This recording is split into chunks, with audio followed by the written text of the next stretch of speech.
Bonjour à tous. Dans cette vidéo aujourd'hui, je vais vous présenter et réaliser le montage d'un scarabée. Alors c'est une réalisation vraiment toute simple à faire. Pour ce faire, je vais avoir besoin d'une bandelette de Foam. Alors ce que je vous conseille, si vous n'avez pas envie d'investir 2,40 € pour des petits bobbies. Bon, ici c'est en 4 mm, si vous devez le faire des petits scarabées, vous allez le prendre en 2 ou en 3. Vous pouvez acheter, donc ce sont des plaques qui sont encore plus grandes que ça. Ce sont des plaques de foam qui se vendent dans tous les magasins d'articles de création, etc. Je ne vais pas le citer ici. Et voilà, vous découpez des petites bandelettes, ça flotte, il n'y a pas de souci. Et pour en faire une quantité impressionnante.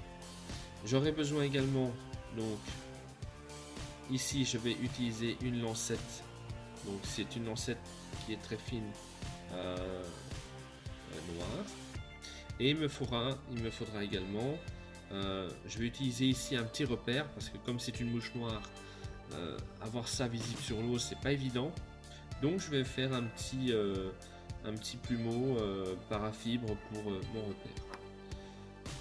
Pour l'hameçon, donc c'est un hameçon de 14 à 16, on peut aller même plus petit, mais comme c'est une mouche qui est plutôt destinée sur les bords, on va plutôt viser tout ce qui est poisson blanc, chevestre. La truite n'est pas contre cette mouche, donc c'est une mouche qui peut être utilisée toute l'année, mais vraiment à utiliser dans les endroits qui sont sous les branches des arbres. Si vous n'avez pas de branches d'arbres, honnêtement, j'ai rarement pris de poisson avec cette mouche s'il n'y avait pas de fondaison.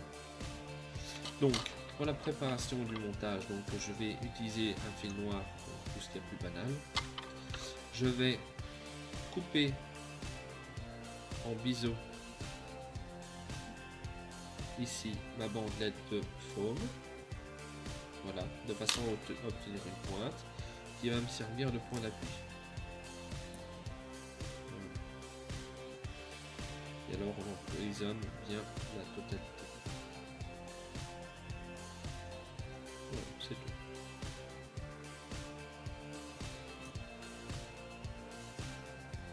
On revient un peu sur l'arrière et on regarde un peu. L'idéal est que votre montage ici, venir à l'arrière, soit au même niveau que votre hampe. Donc je vais encore reculer. Voilà, comme ceci. Je vais placer tout de suite ma bandelette, ma lancette, pardon, si j'arrive à l'attraper. Ah, voilà. Je vais enlever quelques fibres pour récupérer le rachis pour la pose, comme ceci. Et je vais bien serrer.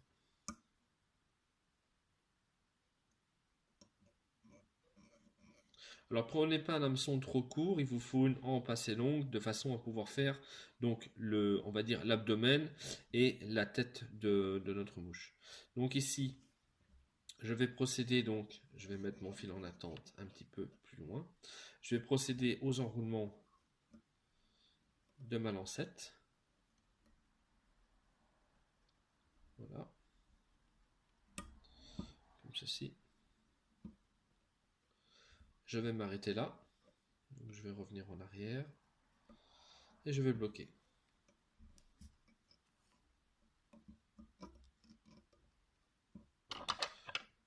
Je vais couper. Ici mon excédent.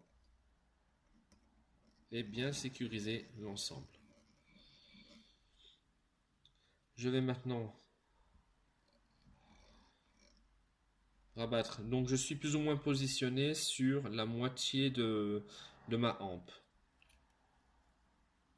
Je vais positionner donc mon foam, venir faire un tour simple et le deuxième tour, je vais procéder au serrage.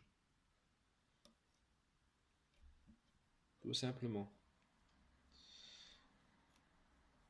je vais réaliser ici mon petit corps.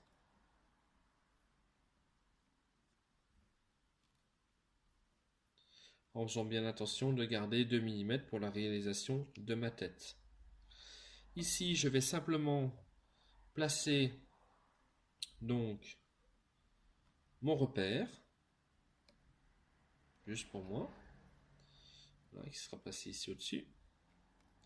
Je le serre bien, je passe une fois devant, une fois derrière, et je vais même m'amuser à tourner autour, voilà, pour lui donner un peu plus de tenue sur le dessus.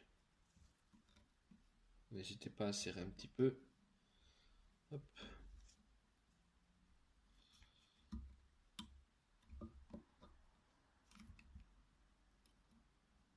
Donc moi je fais toujours ça, ça lui permet de rester bien en position.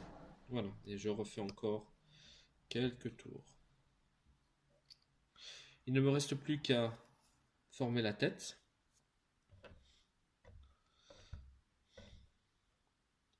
Je vais reprendre ici ma bandelette, ma lancette, pardon. Aller jusqu'à la tête et ne faire que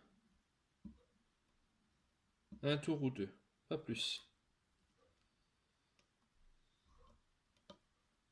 Voilà, comme ceci. Je coupe. Je sécurise. Et là, je vais venir former ma tête. Donc pour former la tête, ne tirez pas, il suffit simplement de pincer ici l'ensemble, là où vous êtes positionné avec votre fil de montage. Donc techniquement, si je relève, donc faites 2-3 tours bien serrés, voilà. Si je relève, normalement, je vais pouvoir apercevoir mon œillet, voilà. Je vais ici couper à ras, donc en faisant attention à mon fil de montage. Couper à ras, j'ai dit. Voilà. Alors si vous savez, c'est reprendre votre montage et l'incliner vers le haut, de façon à avoir l'œillet à plat. Et là, je vais donc prendre mon fil de montage et l'aider à se positionner sur l'arrière. Voilà, comme ceci. Je vais tout de suite procéder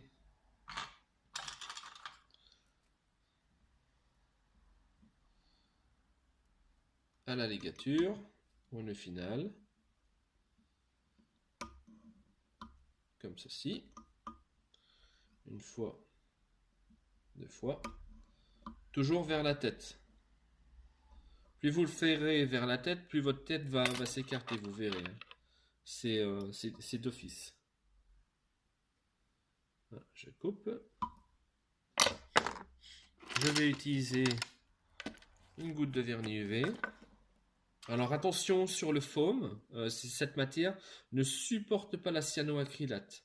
Si vous mettez une goutte de cyanoacrylate sur le foam, vous allez le faire fondre. D'accord? Voilà, là je vais en mettre ici pour former ma tête. J'hésite pas, là je vais carrément jusqu'au dessus. Hop. Ça donnera bien mieux.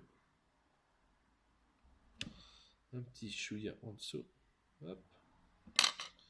Et procéder tout de suite au séchage.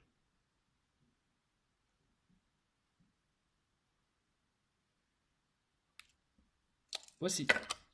Il ne me reste plus qu'à couper mon parafibre pour mon petit repère. Donc là, je ne vais pas abuser.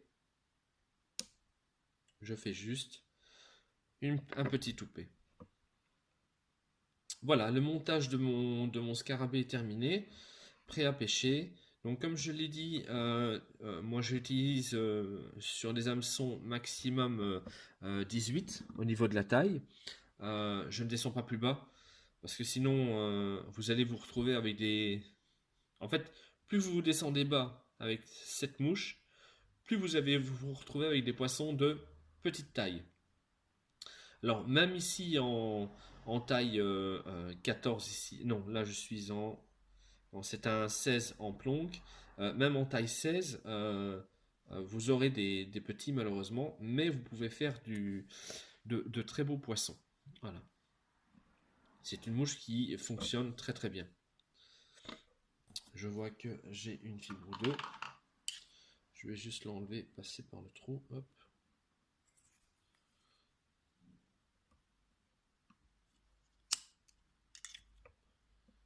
Comme ceci. Voilà, j'espère que ce petit montage vous aura plu. Alors on peut l'utiliser aussi, vous pouvez très bien lui rajouter, comment dire, des ailes. Alors pour ce faire, si vous voulez rajouter des ailes, c'est simple. Donc avant de faire le montage de la paraflosse, vous allez simplement prendre une plume blanche de cul de canard que vous allez donc couper.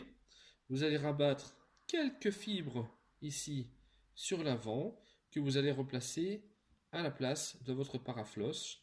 Voilà. Et vous viendrez couper jusqu'à l'arrière de l'abdomen pour faire l'imitation des ailes. Voilà. Donc ça fera un truc du genre.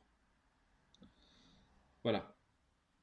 Alors n'utilisez pas donc des pointes de hacle, ça va vous faire vriller l'ensemble. Alors c'est vrai que c'est plus joli, mais ça va vraiment faire vriller le bas de ligne. Donc je vous conseille d'utiliser vraiment le cul de canard.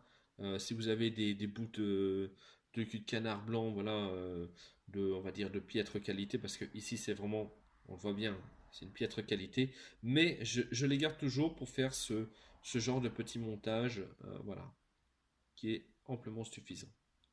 Voilà, j'espère que la vidéo vous aura plu et que vous en montrez aussi à votre tour. Bon montage à tous!